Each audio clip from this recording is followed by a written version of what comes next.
So I lived my life alone without anyone that I could really talk to until I had an accident with my plane in the desert of Sahara 6 years ago.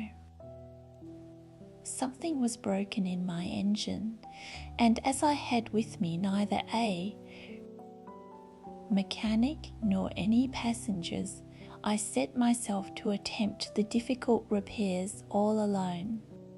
It was a question of life or death for me. I had scarcely enough drinking water to last a week. The first night, then, I went to sleep on the sand, 1,000 miles from any human habitation. I was more isolated than a shipwrecked sailor on a raft in the middle of the ocean. Thus you can imagine my amazement at sunrise when I was awakened by an odd little voice. It said, "If you please, draw me a sheep." What? Draw me a sheep. I jumped to my feet, completely thunderstruck. I blinked my eyes hard. I looked carefully all around me, and I saw a most extraordinary small person who stood there examining me with great seriousness. Here, you may see the best portrait that, later, I was able to make of him, but my drawing is certainly very much less charming than its model. That, however, is not my fault. The grown-ups discouraged me in my painter's career when I was 6 years old, and I never learned to draw anything except boas from the outside and boas from the inside. Now I stared at this sudden apparition with my eyes fairly starting out of my head in astonishment. Remember, I had crashed in the desert 1,000 miles from any inhabited region, and yet my little man seemed neither to be straying uncertainly among the sands, nor to be fainting from fatigue or hunger or thirst or fear. Nothing about him gave any suggestion of a child lost in the middle of the desert, 1,000 miles from any human habitation. When at last I was able to speak, I said to him, "But what are you doing here?" And in answer he repeated very slowly, as if he were speaking of a matter of great consequence, "If you please, draw me a sheep. When a mystery is too overpowering, one dare not disobey." Absurd as it might seem to me, 1,000 miles from any human habitation and in danger of death, I took out of my pocket a sheet of paper and my fountain pen.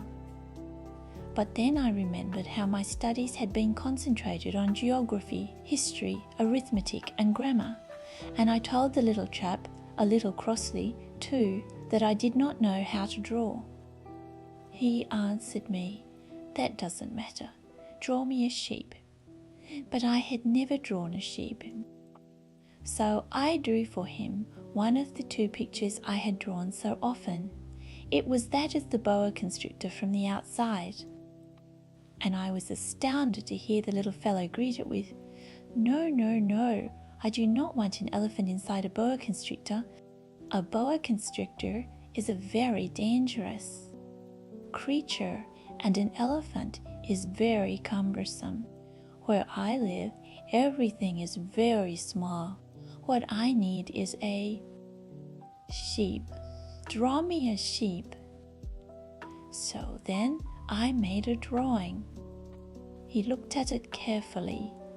Then he said, "No, this sheep is already very sickly.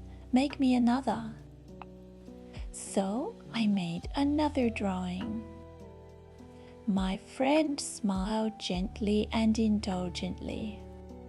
"You see yourself," he said, "that this is not a sheep. This is a ram. It has horns." So then I did my drawing over once more. But it was rejected too, just like the others. "This one is too old. I want a sheep that will live a long time." by this time my patience was exhausted because I was in a hurry to start taking my engine apart. So I tossed off this drawing and I threw out an explanation with it.